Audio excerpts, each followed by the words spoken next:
Hello and welcome to Walk the Cinema podcast. Today, in anticipation of Asteroid City, we're going to be covering Wes Anderson in general, but a couple specific movies, and talk about our experiences with Wes Anderson, and just Wes Anderson. It's the Wes Anderson episode in anticipation of Asteroid City. Yeah. We just decided to do this because we're both kind of big fans of Wes Anderson. We both really enjoy his movies, I would say.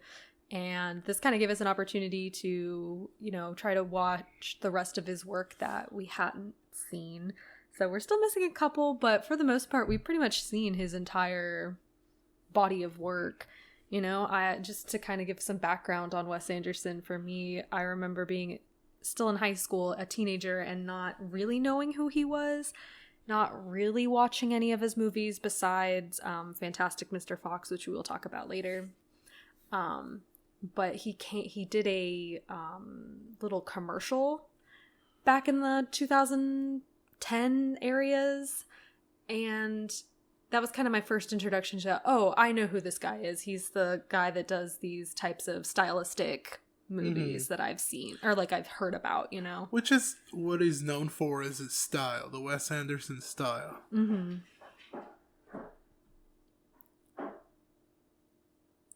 Yeah, and, right now on TikTok, it's a trend of copying the Wes Anderson style while you do banal things, right? Go to coffee shop, library, whatever. Yeah. So that's kind of the surface level. And that's kind of also why some people dislike his movies. They say they're all the same and they're just being quirky and colorful. Yeah. Which I can get the criticism, to be honest. I can see that at face level, they can be a little one-dimensional, maybe, I guess, to some people. But I really enjoy his movies. So we're going to start with Bottle Rocket, which is his his film debut. It came out in 1996. It's a crime comedy that he wrote with Owen Wilson, and it's based on a short film that he did several years prior, and it stars both Owen Wilson and Luke Wilson, with Luke Wilson kind of being the actual main character. And they don't play brothers. No. Which is kind of hard to get into. I've watched this twice in the past 6 months, and every time I want to think that they're brothers because they're brothers, but they're just friends. Yeah, so it's kind of a hurdle for some reason for me. Yeah, I definitely see that being an issue a little bit, but I think that's just on us because we know that they're brothers. But I like this. It's something I hadn't watched until 6 months, and now I've seen it multiple times, and I think it just has so much spirit, so much personality. It's not spectacular or anything, but it is his debut feature, so... Yeah, and it's not anything that's his style. This is, I'd say, one of the least stylistic movies he's ever done, and I think that is probably because it's his film debut. He, hasn't, been able to develop the style, nor has he been able to get studios or funding to, for people to believe that he can do that. He doesn't need funding in general, but... Yeah, this is not his most stylistic movie. It's his first, so obviously makes sense. But I think there is things there that you can point out. I think the way that the costume design is made is very much reminiscent of his, newest films. Owen Wilson is always wearing, bowling shirts, or I don't even know what to call them. But, it's very... It's not how people dress, it's how Wes Anderson characters dress. Right. And he was doing that in Bottle Rocket, and he's still doing that now. But yeah, other things he learned later. The cinematography is the hardest part to master, and here it's more basic, more straight to the point. Yeah, I'd say it looks like a film that's not necessarily a Wes Anderson film. And, now that we kind of know that he's more of this auteur filmmaker, it's just kind of interesting to see that where he began, Right. And I enjoyed Bottle Rocket. It's probably one of my lesser on the list in terms of how much I actually enjoyed it. But, I mean, it's still a really good film. And like you said, we've seen it twice in the past 6 months. So, I mean, it's not like we disliked it or, you know. And this is going to make us, I guess, sound like we're being paid to promote him. We're not. But even his lesser movies are still really good to me. Mm-hmm. My least favorite movie of his is probably his next one, Rushmore. Mm-hmm.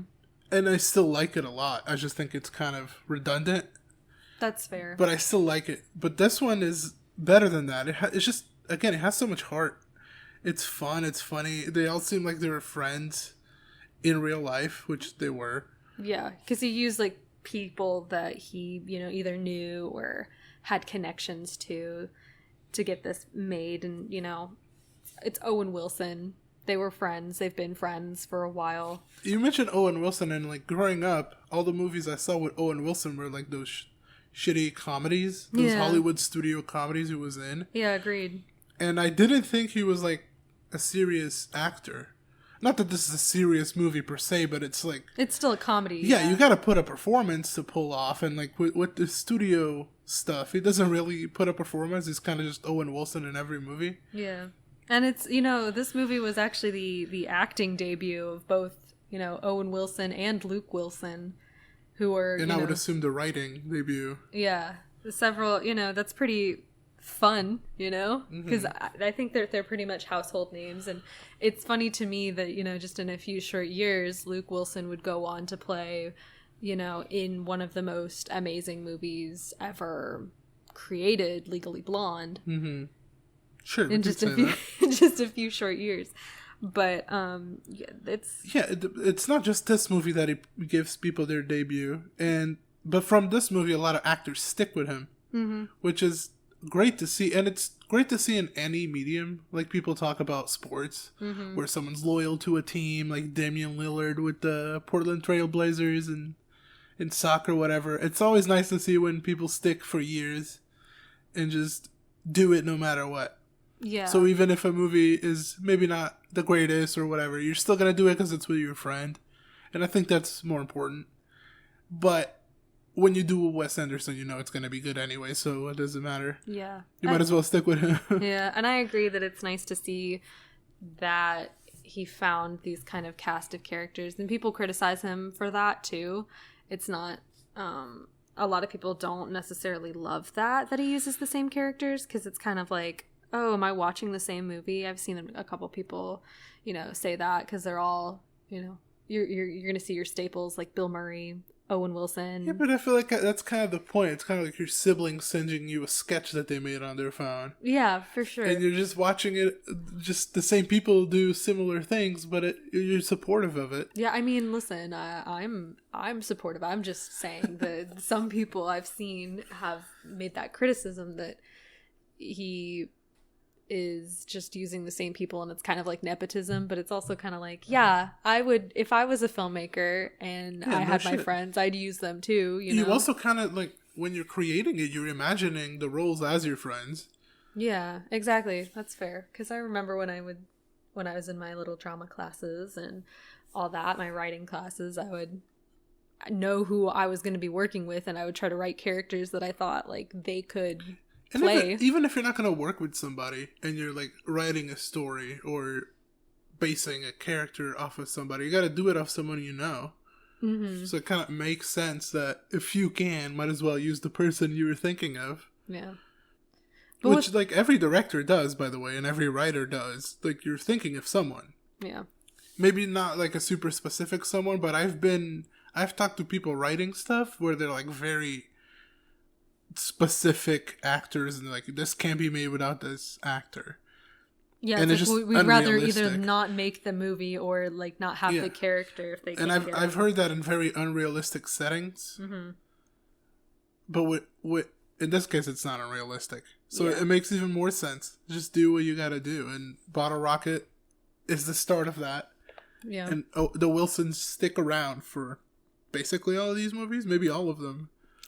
I think at least maybe one of them at least makes an appearance in every movie. I can't really think of one that they aren't, but you know, in his next movie is Rushmore, which we're not going to go super into, but I will say that it does have more of that Wes Anderson feel. It's not quite his style completely, but it does have those elements where you kind of start to see them shine through a little bit, and it is Jason Schwartzman's like first ever film debut. And as I talked about the clothes in Bottle Rocket, you see it even more now with Schwartzman, where he's always wearing bright suits that you don't see people wear, like green and purple. Yeah. He has a bright red hat that's not very like realistic, but they mention it in the movie that they say like, "Oh, I like your hat." Yeah. Like it's very obviously a weird hat, and that's the point. And those are early elements that are there, even if again the cinematography is not.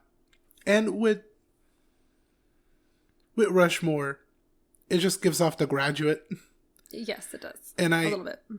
And it gives off other movies where I'm like, kind of like, there's no real point to watching this if you're not watching them because it's Wes Anderson.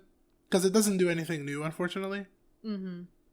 Agreed. But it's still fun, and I laughed. Yeah, and I can see why people do enjoy it. I know that a lot of people that like Wes Anderson think Rushmore is like one of the best. But people also think Graduate was one of the best, and I don't really love that movie either. It's, again, just it's good, but it's not like amazing, anything like that. So kind of being heavily inspired by it and not adding much, in my opinion, doesn't do a lot.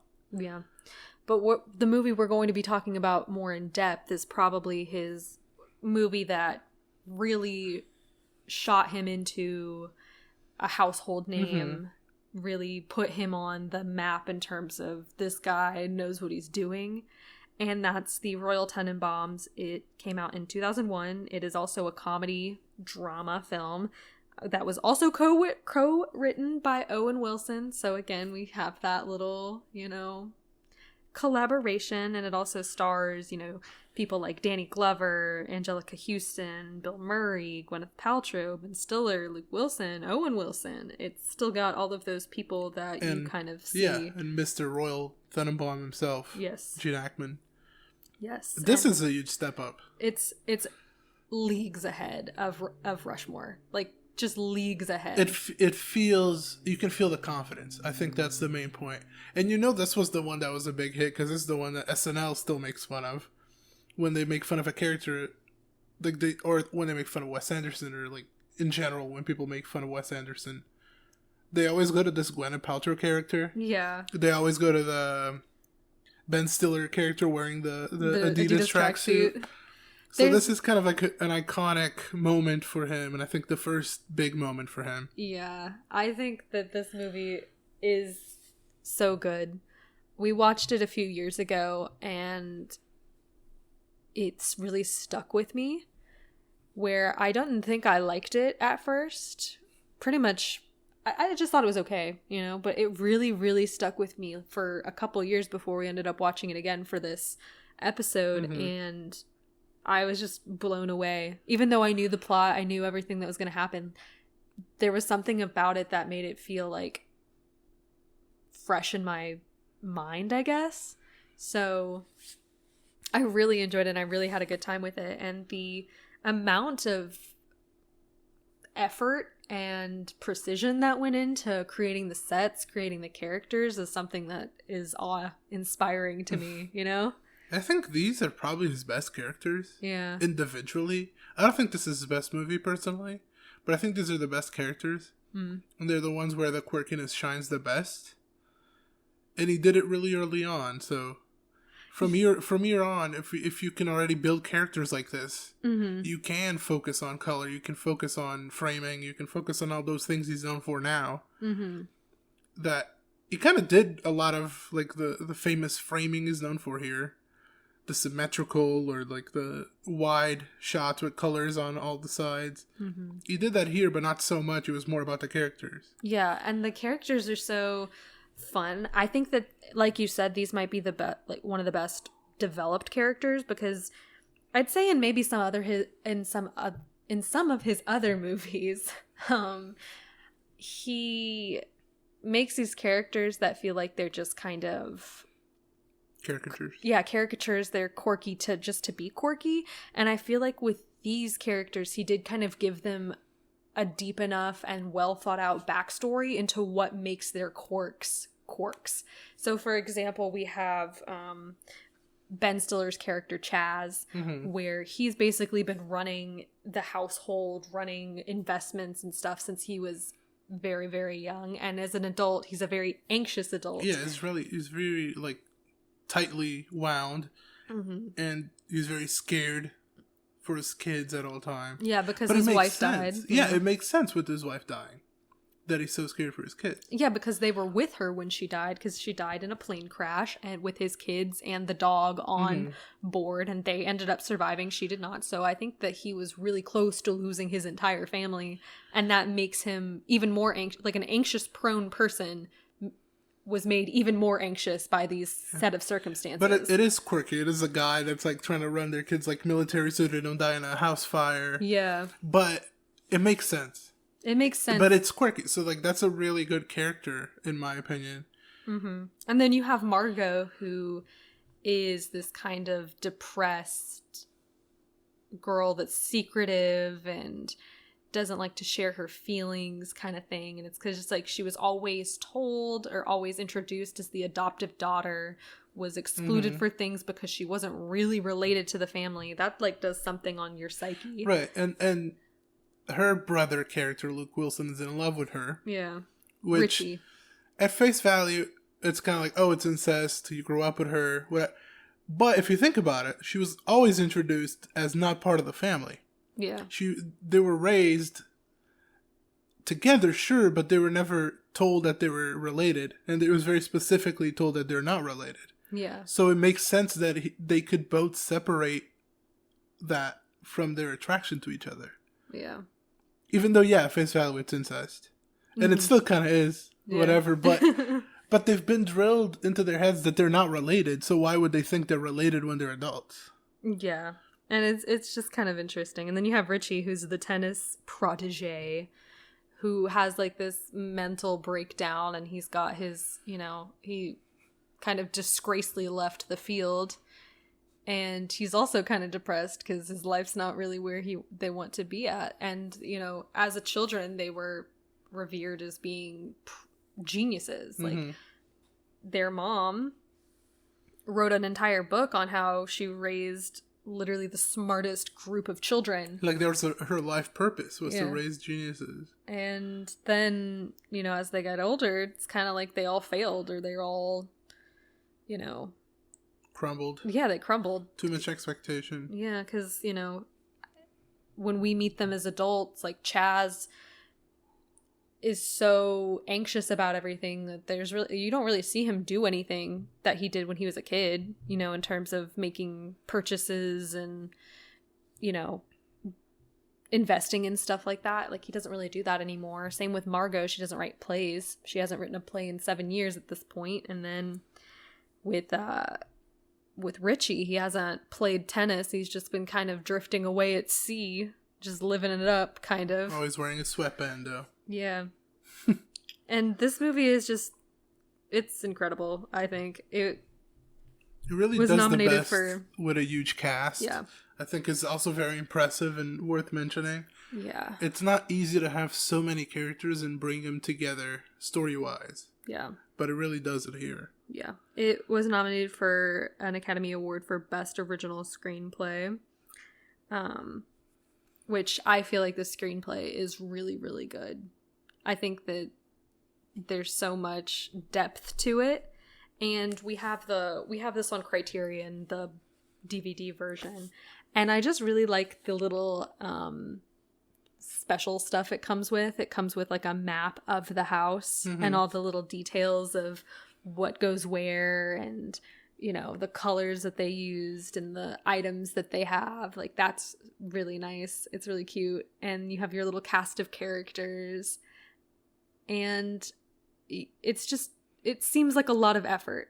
All of the Wes Anderson Criterions have a lot of effort. Yeah. I think that's because, he has all of his movies up until Isle of Dogs, which hasn't gotten a release yet. All of them are on Criterion.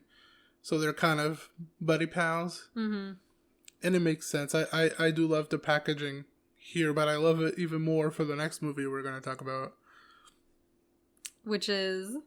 Fantastic Mr. Fox. Yeah, which is a 2009 stop-motion animation comedy film that was co-written with Noah Baumbach, somebody else that we kind of know of now. Yeah, someone else that made a lot of good movies. Yeah.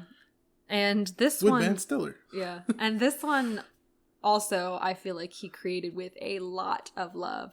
I read the little booklet that the Criterion version came with, and it basically was talking about a little snippet. It had a little snippet that Wes Anderson had wrote back in 2004. This movie came out in 2009. He went to the Roald Dahl house to look at Dahl's journals and drawings and things like that, because he was such a big fan of Roald Dahl as a child. He would read the books with his brothers and bond over that. So, and he talked about how Fantastic Mr. Fox was one of their favorites. And I just think that that's really nice that he was able to make a movie that was one of his childhood favorites. And he's working on another Dahl adaptation that's going to come out eventually after Asteroid City. So it's just nice to see that someone he really likes, maybe idolizes, he can make movies to contribute to their legacy, to celebrate them. And I think the stop motion is just perfect for this in terms of the medium that it should be showed. So, Roald Dahl's books have been made into a ton of movies. You have James and the Giant Peach, which was also stop motion. You had Matilda, which was, live action. Danny DeVito directed it. Yes. Charlie and the Chocolate Factory Willy Wonka and the Chocolate Factory got, multiple adaptations. Both, all of them have been live action. But with Fantastic Mr. Fox, I think the story lends itself to be stop motion, because I feel like stop motion can make you a little bit more terrified without being scary.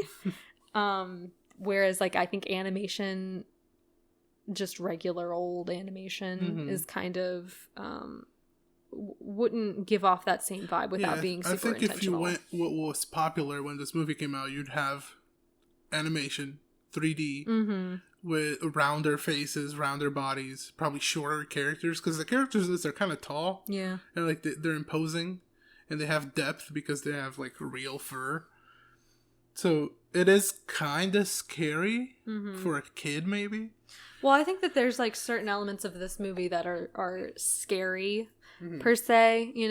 There's certain things that even aren't necessarily meant to scare you. They're just kind of scary for children. And I remember watching this as a kid when it came out, which I wasn't super young. I was probably 12, I think, maybe. That sounds about right. But my sisters were younger, and we watched this, and they weren't really big fans of it, but I really liked it. And that was before I knew or cared about directors or, whatever. The big pull for this when it was being advertised was that George Clooney is Mr. Fox. And what a perfect person to play Mr. Fox, I feel. Especially if you watch any of the behind the scenes of him recording the voice. He put so much effort, it's actually surprising. Yeah. Because Meryl Streep did not. Sure, yeah. If you compare the performances of Clooney and Meryl Streep, they're both fine, but if you look at the behind the scenes, Clooney put on so much more effort, and it's fun. Yeah, because they took, so this movie came out in 2009. They had several years before that, I think it was in 2006, they started doing shots where they would, act out the scenes. In the field. In a field, or in a house or whatever, and they would record the sounds, or they would record voices that way. And then they'd go back into the studio and kind of, clean it up a little bit. But they actually went on to a location to get the character reference kind of stuff down. And the noises, the whistles, the growls, that's Clooney. That's not somebody else. Yeah, it's not somebody else. It's not a sound effect. That's him on the spot doing the growls, doing the whistles, which doesn't make the movie better, but it makes the behind the scenes footage a lot better. Yeah. And it's just, this one is so fun. I just really enjoy it. There's, again, you have your little quirky little cast of characters. Mm-hmm. And they're just amazing. You have Mr. Fox, who's the patriarch of the house, and he is going through kind of like I wouldn't call it a midlife crisis, because it's not implied that he is in his midlife. It seems like he might be nearing the end of his life, because he talks about how his dad died at 7.5 Fox years old, and he's 7 Fox years old or whatever. Yeah, I don't know how long Fox lives for. Yeah, they said could be much longer than that.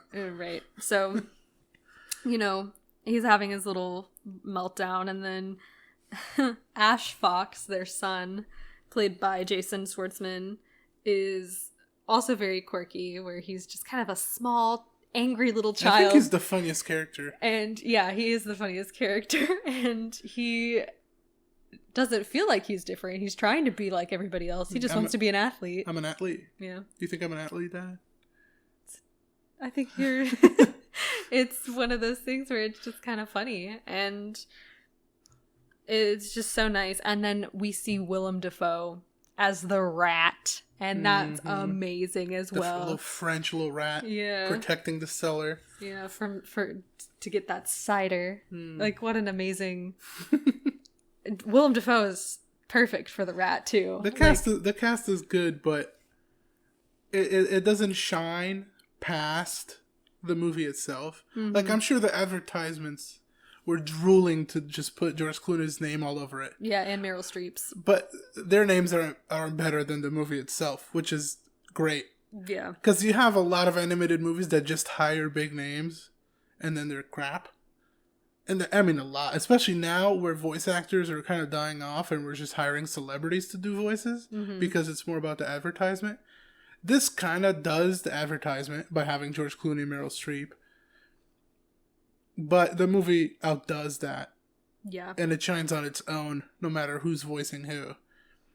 And that's the most important when it comes to animation. Yeah. And this is nice, I think, because he also was able to... Wes Anderson was able to get his brother to voice a character in this. He plays...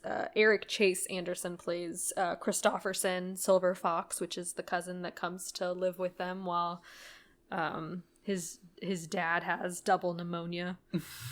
And that can't be that serious. Yeah. This movie is just so fun, and it brings back some good memories, and... I wasn't able to watch it a lot because my sisters didn't like it, so, we couldn't watch something that everybody, didn't want to watch. But this is the easiest one to watch, I would say. I know Grand Budapest Hotel is, like, his biggest success and the most people watched it. Yeah. But I think this is the easiest to watch. Fantastic Mr. Fox can be put on at any time. Yeah. And enjoyed. And we covered Grand Budapest Hotel as its own episode. Right. We're not going to be covering it now. Yeah. We're also not going to be covering another hit, Moonrise Kingdom. Yeah. Because that would just be too many movies. We'd be here for hours. Literally, though. But this movie received Academy nominations for Best Animated Feature and Best Original Score, but it lost to Up for both categories, which, there's no fighting there. Up is a classic of its own. Yeah. I don't like it more, but it is a classic of its own. Yeah, I'm not necessarily Disney, mad. So. Yeah. And I think these kind of more, like, they both can be enjoyed by adults, but I feel like this one, it can be enjoyed more, I think. It has more to offer, I think. And this has an element that people don't think about animation, which is the cinematography. Yes. Which is very Wes Anderson. And I know it's a stop-motion movie, but he still frames it so well. And the animation itself is fantastic if you're able to YouTube some of the behind-the-scenes of them moving the dolls around. Mm-hmm. It's almost as good as the movie itself. Yeah, it's really interesting to see how stop-motion animation works and how they had to have different scales depending on how far away the shot is supposed to be. And it's stuff like that, like, I wouldn't necessarily think of. And I think if I were a movie maker and I tried to do stop motion, I think I'd not survive until the finished product. They did a specific shot where they used 3 scales for the dolls, where they had them run very far away and then they would come closer and closer, and then there was a close-up. Mm-hmm. And it's just so intricate. Because everyone can make stop motion. And I think, it's great for, like, kids to play with their Legos and do stop motion. It's a great way to learn and to have imagination and fun and grow up. Mm-hmm. But if that develops into Fantastic Mr. Fox, I don't know what the steps in between are. Literally. Like, how do you figure it out? I don't know. Yeah, it's one of those things that it will baffle me until the day I die, but... It looks great. It's fun. Amazing. The movie's really fun, and I think it has the most fun behind the scenes of any behind the scenes I've seen in DVD extras. Yeah. But now we're going to jump kind of far ahead. So Fantastic Mr. Fox came out in 2009. The next movie we're going to be covering, and the final movie for this episode, is The French Dispatch, which came out in 2021. It is an anthology comedy drama that was written by Wes Anderson, but it came from a story that he thought up with Roman Coppola. So... And listen... I hate anthologies. I think they're flawed concept. It's just a collection of short films. And short films on their own are fine, but if you're gonna like put them all together and they're just gonna skip around and stuff, it just kind of always annoys me. And this is no different. This is one of my least favorite Wes Andersons for that. But there's segments that are really good in this. Yeah, I think we can talk about each individual segment as their own kind of short film, and then kind of talk about, the movie as a whole. So the movie as a whole is kind of centered on this newspaper called the French Dispatch of Liberty, Kansas Evening Sun. And it's this Bill Murray character that lives in France. And he has his own little newspaper company that he runs out of there that is, for his hometown of Liberty, Kansas.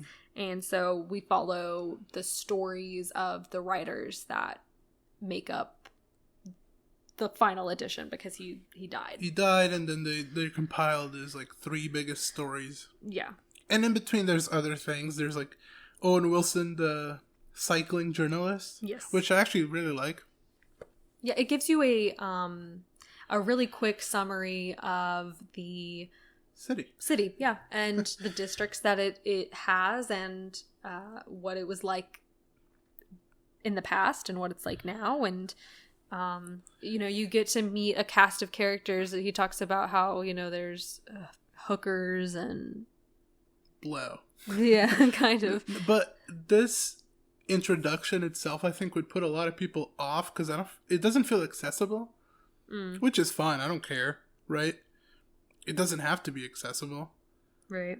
Especially the more he delves into his own art style, he doesn't have to care about what anyone thinks. He's paid his dues, so he's going to be more and more of his own art style. Yeah, and he does that here. It's not super straightforward at all. But I don't think that matters. Yeah. It can put you off, but I don't think it matters. That's not why I don't like the movie as much, because again, I like the cycling journalist, and I really like the opening, like, big segment. Yeah, the concrete masterpiece. This is probably, on its own, it's probably my favorite thing Wes Anderson has created. That's what I thought when I was watching in theaters. Yeah. I was watching that segment, Benicio del Toro was killing it. The black and white was so good. I was like, oh my god, Wes Anderson can also do black and white. And then it kind of just continues with the movie and falls a little flatter for me. But the first segment is so good that it kind of is worth watching just for that. Literally, I love the concrete masterpiece. Like I said, I will say that it is my favorite piece done by Wes Anderson. It's just, there's something so melancholic that I think that he was able to capture for that scene, or for this, segment, and it just hurts my heart in a way that feels good, I become Nicole Kidman in that AMC commercial where heartbreak feels good. Feels good in a place like this. And Adrian Brody, my only criticism is Adrian Brody. Not that he's bad, but he kind of plays the same character he does in The Grand Budapest Hotel, which I think is a little lazy maybe, but I mean, it works fine for this, too. Yeah. I think Tilda Swinton's character, because she's the one that writes this piece, she's interesting. I didn't even recognize her as Tilda Swinton when we first watched it. I was like, who the heck is... I know Tilda Swinton is in this. Where is she? And I had to look it up, and it's her, which maybe that's just me. Maybe I don't have a good grasp of what Tilda Swinton looks like typically, but I just... Maybe for the best. She has a little bit of a down spiral now because of her COVID opinions. Right, but, I really enjoyed that segment. The story of, Moses... Rosenthaler and Simone is just... Yeah, it's beautiful and sad. Yeah. The black and white was such a nice surprise from Wes Anderson. Yeah, it was. I was really shocked to see that too. I think it's him proving that he doesn't need to be super bright and colorful, which he does do in the movie. Yeah. But... for those moments, he doesn't. But then we have, I'd say, the hardest segment to get through, which is revisions to a manifesto. And God, it's so boring. This has, Timothy Chalamet and Frances McDormand, two really big names. And they both suck. Kind of. I think they suck. I think maybe it's not them as actors, but their characters are, just so flat. Yeah, I just felt like this segment, I didn't like any of the characters. I think all of the characters are just whiny... and which is the point for the teenage characters. Yeah. But it's also annoying as a viewer. Yeah. When all they do is whine. Literally. They can be whiny and do other things, but I think they just whine. I think it leans too much on that. Yeah, I think so too, where it's I get what you're trying to do, but then it's kind of taking away from my enjoyment. Yeah, they think they're really smart. They're really good at politics, but all they are, they're kids.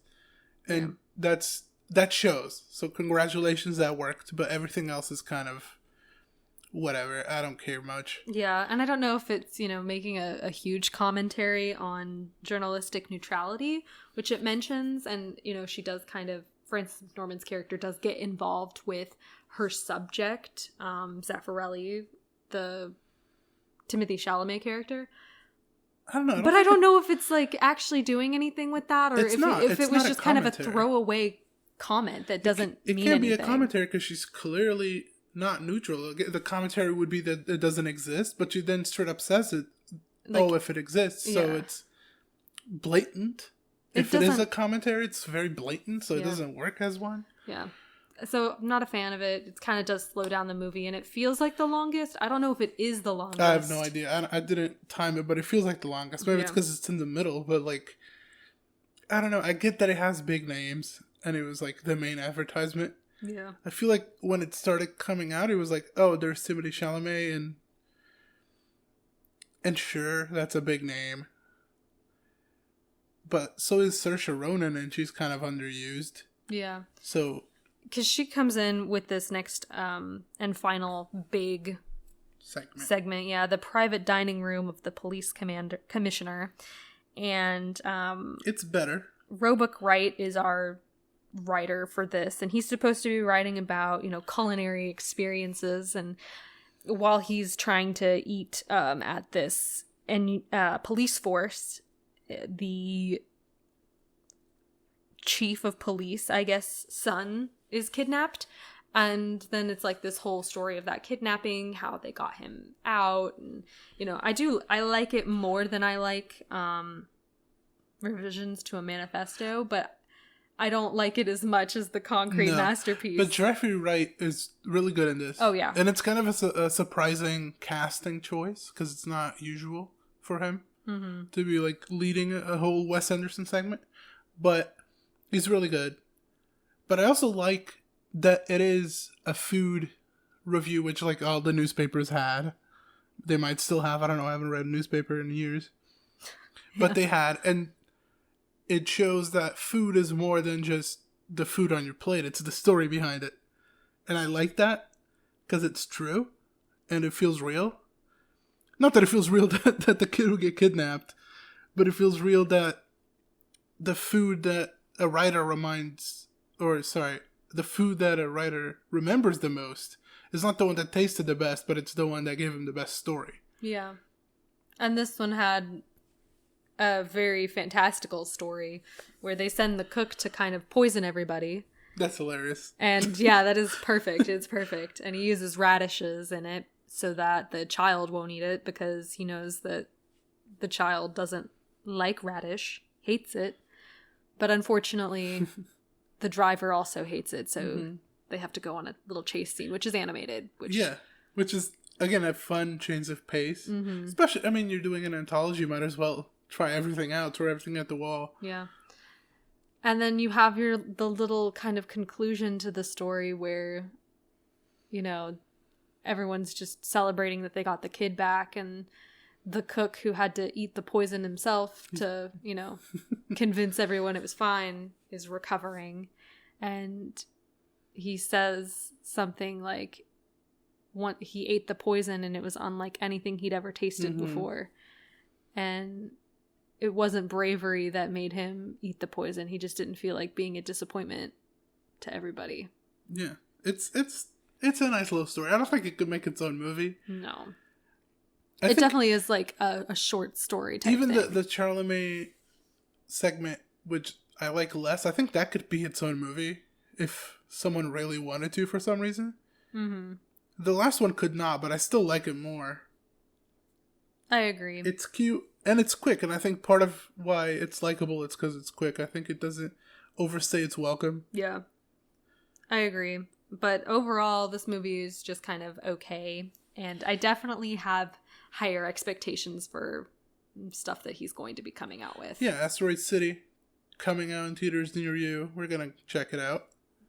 We're not going to make an episode on it or anything, but... Yeah, but we should kind of give our ratings for everything now that we've kind of covered them. So for Bottle Rocket, I gave this a 7 out of 10. Me too. Just kind of, you know, it's a good, fun movie. It's not anything amazing, but it is fun. It's a good start. I'd be proud of myself if that was my first movie. Yeah, I definitely agree. Like, it is a good... It's a good effort, you know? The Royal Tenenbaums, I originally gave this a 7 when I watched it several years ago, but rewatching it and re-experiencing it, it's a 10 out of 10 for me. Like, I got emotional during it, which was something I wasn't really expecting, because I really did not get emotional at all the first time around. Yeah, I think there's more to it than it appears. Because, again, it's been joked about many times. Yeah. It's the stereotypical Wes Anderson to make fun of. Maybe not now. Maybe now it's a different one. Maybe Moonrise Kingdom. But during a long time, it was this. So it's kind of... I don't know. I don't know if I took it super seriously the first time. Yeah. But now, yeah, it has more than it appears. Yeah, it packed a bigger punch this time for me. Fantastic Mr. Fox, always been a 10 for me. Yeah, I give it a 9. It's one of those movies every time I start watching, I'm like, why didn't I give it a 10 last time? And then by the end, I think there's a little bit of a pacing mishap at some points, and that's why it keeps it away from a 10. I just think it's a nice film. I think that it's fun. It reminds me of childhood. It's fun. It's a great... in a way. It's a great movie to show kids. Yeah. And it's a great movie to show adults. Yeah, it seems like one of those movies that if your kid likes it, it's not going to be if it's a horrible time for your parents. Like, if there's 2 movies that could be on repeat at our house for the kids, it's Fantastic Mr. Fox and Curious George, Captain Ahoy. Yeah. So... And then for The French Dispatch, I, originally when we saw it, it was supposed to come out on my birthday, but it got pushed back a week. So we didn't get to go see it on my birthday. So that it got knocked down a few points for that reason. No, it didn't. But I gave it originally an 8 because I think I was just so high on the concrete masterpiece. Like, that stuck with me the entire time we were in the theater watching it. That I gave it an 8, even with its, pacing problems in the middle and, just... It's an anthology. Yeah, it can't be that high. It's probably my highest rated anthology ever at a 7. Yeah, and I decreased it to a 7 this secondary watch because it is just kind of like, I lose interest. I think really the only reason I enjoy it is for the concrete masterpiece. Everything else is just kind of like whatever. And it's like, not that it's a bad movie, it's just that he has so many other movies that I enjoy more that I'd rather watch one of those, you know? And I think that this kind of solidified that Wes Anderson might be one of my favorite directors. Yeah. Like, of all time. And there's nothing wrong with that. I know it seems basic though, but it's just fun. really, I just really enjoy his movies. He's popular for a reason. His movies are fun. They're fast. Yeah, and I kind of like the feeling of not devastation, because there's movies that I think devastate me that are really good, but I feel like his movies make me sad and hopeful at the same time in like a perfect combination that like it's just right up my alley. So I think that that's why I like him so much. Yeah. But I think that that's all that we have for this episode, unless you have anything else to say. No? No. He's just fun. His movies are fun. I don't know him. He dresses weird. He dresses eccentric. Yeah. Which is kind of nice sometimes. Yeah. Different than everyone else in the room. But yeah, I mean, his movies stand out for a reason. He's popular for a reason. Mm-hmm. And there's nothing wrong with liking popular stuff unless it's Marvel. So... That's a bold statement to put at the end. Nah, but go ahead. But you can anyway, watch whatever you want. Don't forget to like, subscribe, leave us a comment if you can on the platform that you're listening to us on, and we will see you next time.